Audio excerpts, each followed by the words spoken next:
to invite Nathan Hazlehurst, EPR Manager for the NHS Frimley Health and Care ICS, and guest Terri Balon from the Royal National Institute for the Blind People on the importance of equality, diversity and inclusion in emergency planning. Thank you. Thank you very much. Hello, everybody. So as said, I'm Nathan. I'm from the NHS for the next 22 days, not that I'm counting, before I joined Libby at Worcestershire County Council. And we also have Terri. Good afternoon, everyone. So my name's Terri Balon. I am RNIB, Royal National Institute of Blind People's Regional Campaigns Officer for the North West. So that, for us, because I know it varies, goes from the top of Cumbria to the bottom of Cheshire, Liverpool to the Yorkshire border. Fantastic. And we have apologies today from Helen Turner from British Transport Police, who was due to be here, but due to operational reasons has been pulled back into the office to be Bronze Resilience, because who doesn't want that title? So, our talk is why one size does not fit all. Why we need to think about equality, diversity and inclusion when we're looking at our emergency preparedness and our emergency response. And it is vital. I think COVID especially, and myself and Terri will pick up on this throughout the talk, but COVID really highlighted the inequalities in emergency response. It highlighted the difficulties faced by different communities. But after having seen it, then looking through other responses, other plans, and realising that we might not be as good as we think we are around EDI. Just a reminder for anyone from the public sector, your organisations are bound under the Public Sector Equality Duty under the Equality Act 2010. So it is a legal requirement for us to consider this fully. So we're breaking it into preparedness, response, and then our people, you, our profession. But preparedness, the perception is that everybody is capable and able to take preparatory action, and attitudes to personal preparedness are constructive and cohesive. Thinking that everybody can access our preparedness documentation in the same way. Who in the room has a community risk register? Which LRFs? Do you know if your LRF has a community risk register? I would recommend Paul do not look around at this point. Just to point out that D-Look are in the room. Your LRF should have a community risk register. Check whether it's accessible. New accessibility rules for local authorities mean that a document hosted on a local authority website needs to be accessible. Is it? Are they accessible? Are they useful for members of the population?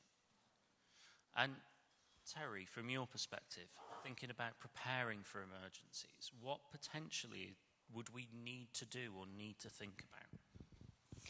I think it's about all types of communication. As you say, website accessibility, and that the requirement that anything you post now immediately must be accessible. The onus shouldn't be on myself or any other blind and partially sighted person to go to that document and find it inaccessible and then have to contact you, because for the majority of the community, that 2.2 million potentially that we support, that is not going to happen, and then that increases the risk. The example I'll give you is during COVID, the local authority letters that were sent out were in print. So if you're severely sight impaired or totally blind, you weren't able to read those letters, but nor were you able to go to your neighbour and ask them to read that letter. So the offer of access to services or support was totally lost on blind and partially sighted people. Lots of the information out on social media was put on Twitter in images without alt text. And I just wonder how many not going to actually expect to, to respond to it, but thinking about any images that you share, whether they be informational or otherwise, do they contain alt text? I'll leave it at that. And it's something nice and simple to do. It's one button to press to add alt text. And you will be you should be surprised, but you potentially won't be, at the number of organisations that don't use this. It's also important when we look at the reality. The reality is that personal preparedness depends upon your financial and social conditions. Look at every time we tell people to get a grab bag and the things to put in a grab bag. That's fantastic if you can afford it. It's fantastic if you can access it. Has anyone tried to get a wind-up radio, torch, and other things? You can buy them. They're about £20 on Amazon. But we tell people to get these things. What's the chance that people actually can? What's the chance that we're thinking about our populations, thinking about our demographics? So when we're putting messages out for our local communities, have we understood the reality on the ground for those communities? It's also worth noting that, as it said, unpacking the grab bag. The grab bag cannot be one size fits all. For different people, they will need different things. I'm on medication every day, so my grab bag would need medication in it. It would need my spare pair of glasses. For other people, they may need things for children. They may need things that for an individual they care for. It's also important that we think about engaging with our communities before an incident. So, and we'll touch on it in response, but when you're looking at your community, thinking about who you need to engage with before an incident, thinking about your faith communities and how do we best engage with them, thinking about your disability communities in your area, thinking about your languages that are needed. I work in Frimley, which, if anybody has not seen Frimley, we're a weird area in the southeast. We cover 3 local resilience forum areas, partially. For our military colleagues, we have got Aldershot Garrison, the garrisons in Windsor, Sandhurst, and as a result, we have got a large number of languages spoken, a large number of different backgrounds. Being able to put our messaging out in languages that people understand, recognising the barriers that may be faced by an individual community, and therefore have spoken to local leaders around how best to get that message out, is something that we should really start thinking about better. And for your perspective, Terri, thinking about a grab bag, what would you need in your grab bag if you had one? So for me, it would be, again, around magnification, but it would also be assistive technology. My phone, I am mainly a magnifier user, so absolutely a magnifier, but also, my assistive tech, and to make sure that it is charged and or that I am able to charge it.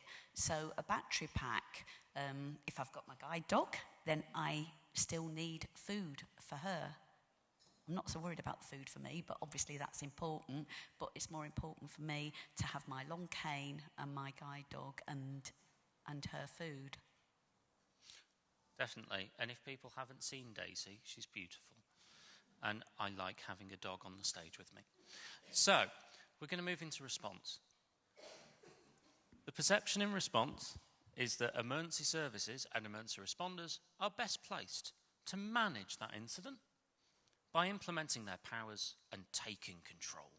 And let's face it, it's always the things that we talk about is that there's chaos at an incident, and then the blue lights turn up and a council person turns up in a high-vis jacket and the Environment Agency turn up in their high-vis jackets and everything's then fine. Order is brought to chaos because the tabards have been put on, the pinnies of power have been deployed, and everything is fine. The reality is often that we can advise. It can be refused. It may not be engaged with because we've advised people in the wrong way. It may well be that powers may not apply, and that response is definitely not just the responsibility of emergency responders. If we look at responses recently, some of them have gone very well around engagement with communities. Others not so much. A good example, and I work in the health service and not for UKHSA, and apologies if anyone from UX is in the room, but you're probably not going to like me. Monkeypox. The monkeypox outbreak last year, and engaging with the right communities at the right time. Predominant community impacted was the LGBTQ plus community. Vaccines were sent to London, and they were sent to Brighton. Both made sense. There was less vaccine in Birmingham, and there was even less vaccine in Manchester, 3 weeks before Manchester Pride.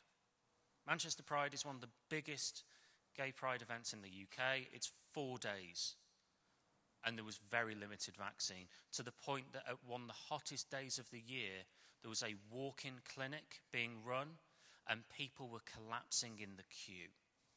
The following day, I'm pleased to say, the NHS organisation that was running that vaccine clinic had tents out, marquees, and had booked every ice cream van in Greater Manchester. So you could be in the queue, get a jab, and get a 99 before you left. But a lot of our communities, do we think about them?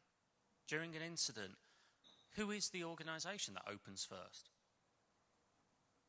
Think about any incident. Who is usually open well before we've ever set up a rest centre? But your local faith sector. The church hall, the Gurdwara, the mosque, the synagogue, the mandir, any faith building, they will have opened first. Do we factor them into our planning around emergency assistance centres? Have you spoken to your communities around how they can support? Speaking to Bev in the break, we were talking about decontamination. For any of you that work in the NHS, it's a lovely thing that we set up a tent outside and expect people to shower if there's been a chemical incident. For certain faiths, that's really difficult. For certain faiths, showing their full body is not a done thing. For others, and especially for communities that have suffered genocide in the past, being sent through showers by force by operatives of the state could be a terrifying idea. Engaging with those communities is vital. And one plus that actually did work well was during surge testing. We went to the imam of a mosque and went, could you please help? We need to pull people in. We need to get these tests done. He added it into Friday prayers. He added it into his sermon on a Friday. And as a result, testing take-up was huge because we went and engaged with those people. And Terri, from your perspective, thinking about response, both good and bad, what do we need to consider? So I think, and I would like to just quote the figures that, the ONS data released by the end of 2020 identified that of these 50,888 people who died from COVID or COVID-related illness, 30,296 of those were disabled people. So that makes out 6 out of 10 of the population. So it's not an insignificant number of people. So the response from us, in our response to attempt to support, was around working with local authorities to transcribe and transcribe letters, support local authorities in sending those letters out again in formats. Really well kept secret within local authorities, with it enshrined in the 1948 National Assistance Act. It is a requirement that local authorities hold a register of people who are blind and partially sighted in order to help them to prepare for the provision of services. So the question for me and for our organisation is, how well is that well is that register used in terms of emergency planning when you have someone, for example, in the recent flooding, who is dual sensory impaired, so hearing and sight impaired, who is in a bungalow, so has been identified as vulnerable, but when it's flooded, the local authority have said there's nothing they could do for that individual, and that person is sofa surfing. So in terms of our response, we worked on the letters. We also worked with the COVID testing, because the COVID test was inaccessible to blind and partially sighted people. We worked along with the NHS around the vaccination centres. I have to say I experienced an attempted access refusal and an unacceptable level of interaction by a member of staff who placed me totally separate away from other people because I had the dog. Then we worked with Be My Eyes app so that people could actually access someone who could look at the test, talk them through taking the actual test and being able to identify what the result was. So, sorry, just checking my things. So again, the proportion of people that were what we'd like to make in response to for example, the Disability Action Plan is that we'd like to be involved as a stakeholder, as Nathan's already mentioned, at the very outset. We want to see specific policies that identify specific needs. It doesn't have to be in the main document, it can be in appendices. But if you don't know it, you don't know it, and we accept that. We want to be a partner so that we can actually find those solutions with you. Fantastic, thank you. And I think that is important. It's working with those communities, working with representative bodies. A good example in response. How many of you have ever had to set up a rest centre? Yeah, fair few of you. Think in your rest centre, how many of us create a multi-faith room that can cover pretty much everyone? Yeah, they can't. Because dependent upon the time of day, you may have different faiths that need to pray at the same time in one room. For our neurodivergent population, they may need a quiet space, away from the hubbub of a rest centre, because, let's face it, they're always a bit chaotic because you've moved a large number of people in. Thinking about food, thinking about if we have any new mothers that want to feed, both either breastfeed and they may want to go somewhere quiet, but also those that need to heat up milk. Do we provide microwaves in our rest centres to make sure that people can heat up milk? It's all those elements that go back and look at your rest centre plans. Are we ready to do a rest centre properly? And then finally, our people. Planners and responders. People in emergency planning use their knowledge and understanding to manage incidents and emergencies, but are unaffected by them when they arise. Yeah, that doesn't happen, does it? Think about COVID. How many of you have had COVID at some point? Probably most of you at some point. That impacted us. Lockdown impacted us. The fact that you couldn't go outside impacted us, apart from when we went to incidents or set up food hubs. The reality is that planners and responders may be impacted by incidents. We need to extend the 7th Pelian principle to all planners and responders. We are the public as well. Decisions our organisations take may impact us. The other thing to mention, as planners, we often are told in our job descriptions that we need to drive. Now, in some areas, I will concede that yes, you need a car. I don't drive. I have a visual impairment. Yet, when I've been to an incident, I get there a lot quicker, and I've tended to manage to do some work in the back of my Uber on the way to the incident. I have often not got there as stressed because I've not had to be thinking about the incident while driving. I'm sat in the back of the Uber, I've got my bottle of water, I've been given the charger cable, and I can be reading the emails. Look at your recruitment policies. are we actually, as a community of planners, good at what we do and good at what we think we should be doing around recruitment? Are we telling people they need a car because it's easy? Because it's easier and it whittles people down? We also need to think about how representative we are. And I'm pleased to say that we are getting better as a profession. But reflecting the communities we serve. Yeah, making sure that we have the ability for disabled planners, for LGBTQ plus planners, for planners of different faiths, planners of different backgrounds, that we can all come together, serve our communities in the best way that we can, and also show that we understand our communities, that we can reach out and that we have the agency to go to different organisations and go, actually, I think we can do that better. And Terri, from you, thinking about our people, is there anything you would like to add?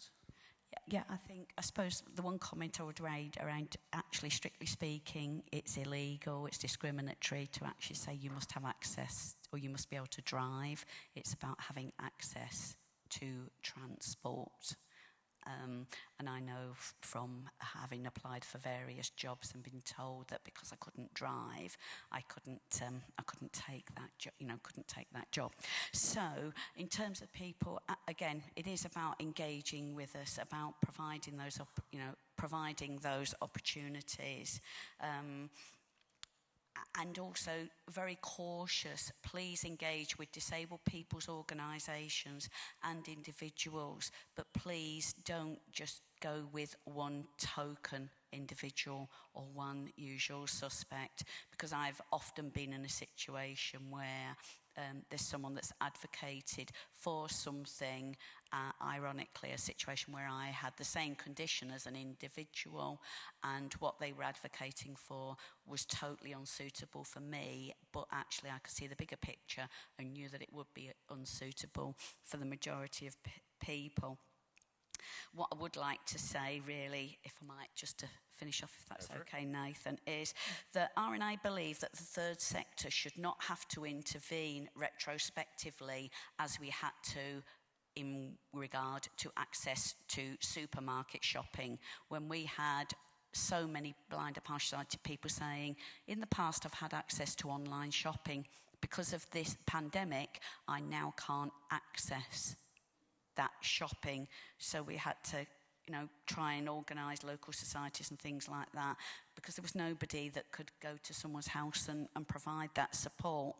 So we should not have to intervene retrospectively when the Equality Act, public sector equality duties and the accessible information standard are in place. And that's the shocking thing about the inaccessible letters from the local authority. There's also a need to make sure all disabled people are fully aware of the existence of the priority services register, which could be of particular importance at a time of power cuts or other changes to essential services during a crisis. Thank you. Fantastic. So, just to sum up from myself, a bit of a whistle-stop tour. Please look out for the article that myself and Helen are writing that will hopefully be in Resilience soon, once we've got round to writing it. We are going to be doing some more work around EDI. Think about your planners, look after your planners, especially around mental health. Make sure that we are looking after our staff. Mental health does impact everyone, and it certainly impacts planners through vicarious trauma. We may not be on scene, we may not be the fire crew dealing with the incident straight away, but we're the ones picking up the phone. We're the ones hearing about it. We're the ones trying to bring order to chaos. And it is cumulative. It does impact everyone. So please look after yourselves. Consider it. Thank you for listening today. It's been great to be able to bring something slightly different to conference.